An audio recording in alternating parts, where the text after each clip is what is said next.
शिवसैनिक असलेल्या अरविंद भोसले यांनी नारायण राणेंच्या निवडणुकीत जोपर्यंत पराभव होत नाही तोपर्यंत पायात चप्पल घालणार नाही अशी प्रतिज्ञा केली होती। आता ती प्रतिज्ञा पूर्ण झाल्यानं अरविंद भोसले यांना तब्बल 2.5 तोळ्याची सोन्याची चप्पल भेट देण्यात येणार आहे। सिंधुदुर्ग इथं होणाऱ्या एका कार्यक्रमात उद्धव ठाकरे यांच्या हस्ते ही सोन्याची चप्पल भोसले यांना प्रदान करण्यात येणार आहे।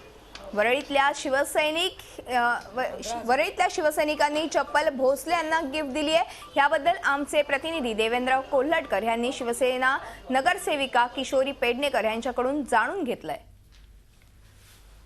जोपर्यंत निवडणुकीमध्ये नारायण राणे यांचा पराभव होत नाही तोपर्यंत पायामध्ये चप्पल घालणार नाही अशी प्रतिज्ञा अरविंद भोसले यांनी केली होती। आता राजकीय परिस्थिती बदललेली आहे, नारायण राणे यांचा निवडणुकात पराभव देखील झालेला आहे, त्यामुळे या शिवसैनिकांकडून एक खास भेट देण्यात येते।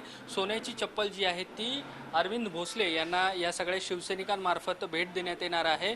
पक्षप्रमुख उद्धव ठाकरे जे आहेत यांच्यातर्फे ही भेट जी आहे ती अरविंद भोसले यांना देण्यात येणार आहे। सिंधुदुर्गामध्ये जो कार्यक्रम होणार आहे त्यामध्ये ही सोन्याची चप्पल जी आहे उद्धव ठाकरे अरविंद भोसले यांना भेट देणार आहेत। इथले सगळे स्थानिक शिवसैनिक आहेत, किशोरी पेडणेकर नगरसेविका आहेत।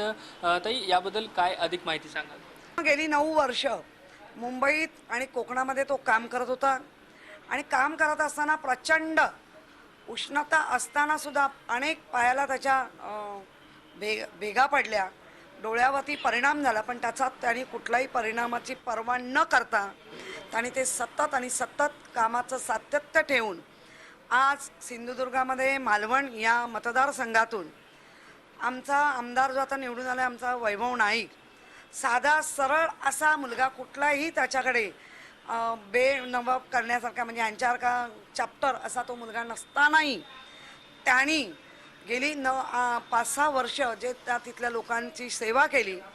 त्याच्यानंतर आमचे खासदार विनायक राऊत यांनी हे करून जो काही पराक्रम म्हणजे इतिहास तयार केला त्याचं प्रतीक म्हणून आम्ही ह्या अरविंद भोसलेच्या निष्ठेचं प्रतीक म्हणून ह्या सोन्याच्या चपला दीपक बागवे शाखाप्रमुख आणि माझ्या माध्यमातून सैनिकांच्या आम्ही त्यांना सन्मान देतोय। व्हिडिओ जर्नलिस्ट सुमेश भालेरावसह Devendra Kolhatkar, Zee media, Mumbai. Zee 24 तास रहा एक पाऊल पुढे।